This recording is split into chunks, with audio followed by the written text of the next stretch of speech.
मैं Raju Kumar Pandey Usha Martin world school के online शिक्षा अधिगम कार्यक्रम में आप सबका स्वागत है।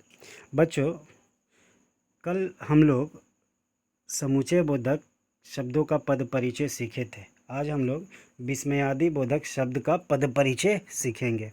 तो विस्मयादि बोधक शब्दों का पद परिचय जानने से पहले हम लोग विस्मयादि बोधक की परिभाषा और उसके भेदों के बारे में जान लेते हैं।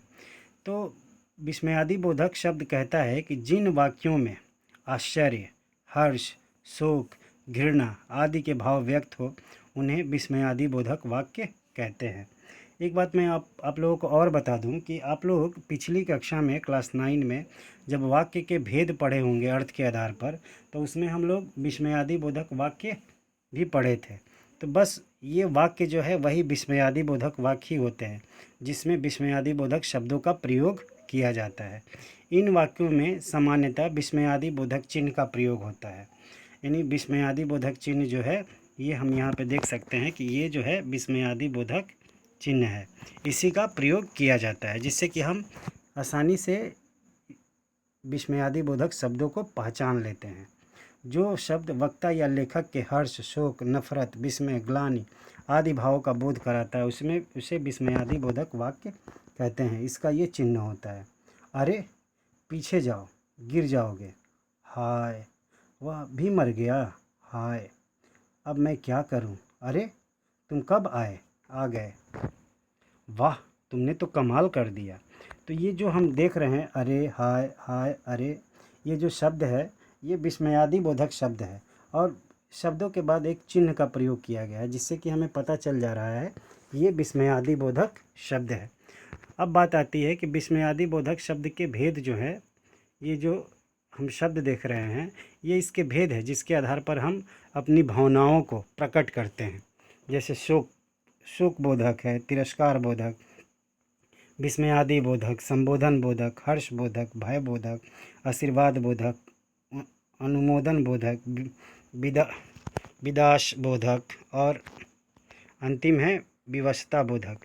यानी जिसकी हम बात किए परिभाषा में हर्ष, दुख, शोक आदि का जो भाव प्रकट करता है, तो ये सारे शब्द जो है उन्हीं के बारे में हमें बतलाता है। जैसे शोक बोधक, यानी शोक के बारे में हमें अपने भाव को प्रकट करना है तो उसके लिए हम शब्दों का प्रयोग करते हैं जहाँ पर हाय, बाप रे बाप, हे राम, उह, उफ, त्राहि त्राहि, आहा, हा आते हैं वहाँ शोक बोधक होता है। जैसे हे राम बहुत बुरा हुआ, यानी जब हमें शोक होता है तो वहाँ पे हे राम, हाय, ओह आदि शब्दों का प्रयोग करते हैं। तिरस्कार बोधक, यानी जब हम किसी का तिरस्कार करते हैं तो वहाँ पे हम थू थू, धिक्कार, हट, धिक, धत, चुप आते हैं, वहाँ तिरस्कार बोधक होते हैं। जैसे धिक्कार है तुम पे, धत ऐसी बातें नहीं करते। स्वीकृति बोधक, जहाँ पर अच्छा, ठीक है, हाँ, जी हाँ, बहुत अच्छा जी आते हैं, तो ऐसे शब्द जो आते हैं वो स्वीकृति बोधक कहलाते हैं। जैसे हाँ मैं कल पहुंच जाऊंगा, हाँ मैंने तुम्हारी पुस्तक चुराई है। तो ये स्वीकृति बोधक शब्द है जिस तरह किसी शब्दों को स्वीकार करते हैं। अगला इसका भेद है विस्मयादि बोधक, जहाँ पर अरे, क्या, ओह, सच है, ऐ, ओहो, वाह आते हैं, वहाँ विस्मयादि बोधक होता है। ओह ये कौन है। अरे कहाँ से आ रहे हो। क्या वह सफल हो गया। तो यहाँ पर विस्मयादि बोधक मतलब आश्चर्य की भावना को प्रकट करते हैं। संबोधन बोधक, यानी जब हम किसी को पुकारते हैं तो उसके लिए हम शब्दों का प्रयोग करते हैं अजी, ओ, रे, री, अरे, अरी, हेलो, ऐ शब्द आते हैं। जैसे हेलो कोई है, ऐ कहाँ जा रहे हो। हर्ष बोधक, जब हमें खुशी होती है तो उसके लिए हम लोग शब्दों का प्रयोग करते हैं आह मज़ा आ गया, शाबाश तुमने ठीक उत्तर दिया, आह ये तो कमाल हो गया। तो ऐसे जगहों पर इस तरह के शब्दों का प्रयोग करते हैं जहाँ हर्ष यानी खुशी की बात आती है। अगला भेद है इसका भय बोधक, यानी जहाँ पर हमें भय होता है, डर होता है, वहाँ पे हम करते हैं बाप रे बाप, ओहो, हाय, उई माँ, त्राहि त्राहि आते हैं, वहाँ भय बोधक होता है। जैसे हाय मुझे चोट लग गई, त्राहि त्राहि मच गई है। आशीर्वाद सूचक, यानी जहाँ पर हम किसी को आशीर्वाद देते हैं, यानी आशीर्वाद देते हैं तो वहाँ पर किन शब्दों का प्रयोग करते हैं?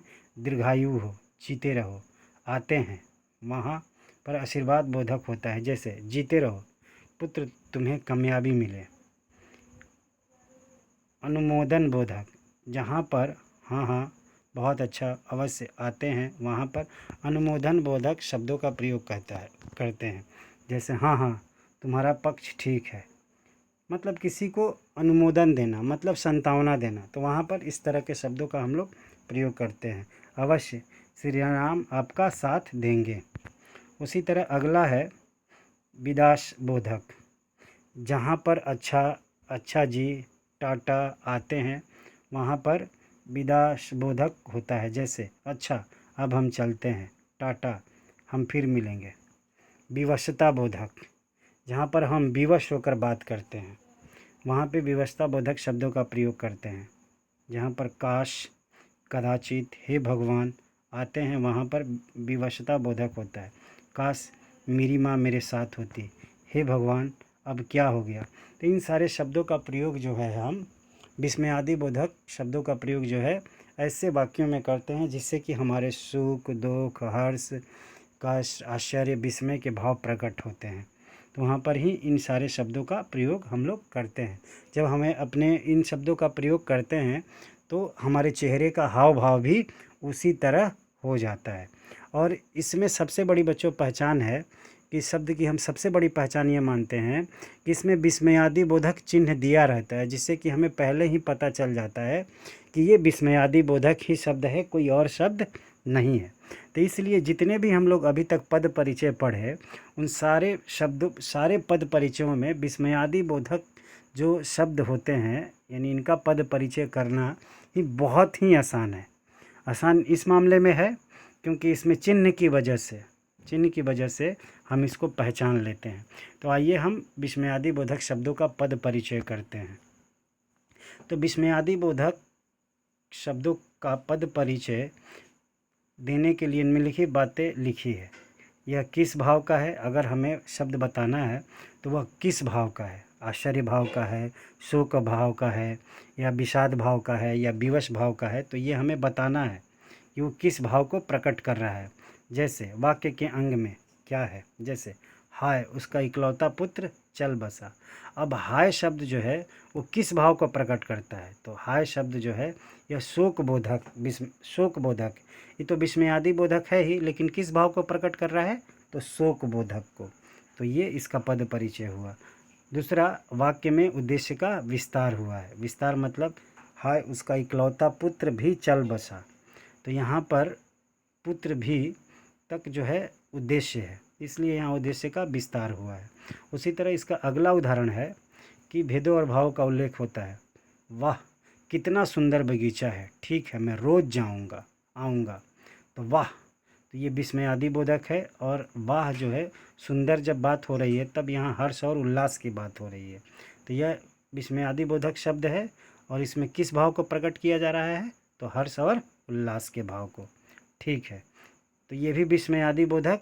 और स्वीकार, यानी ये चीज़ हमें स्वीकार है कि मैं रोज़ आऊँगा, इस चीज़ को मैं स्वीकार कर रहा हूँ, तो ये स्वीकार बोधक हो गया।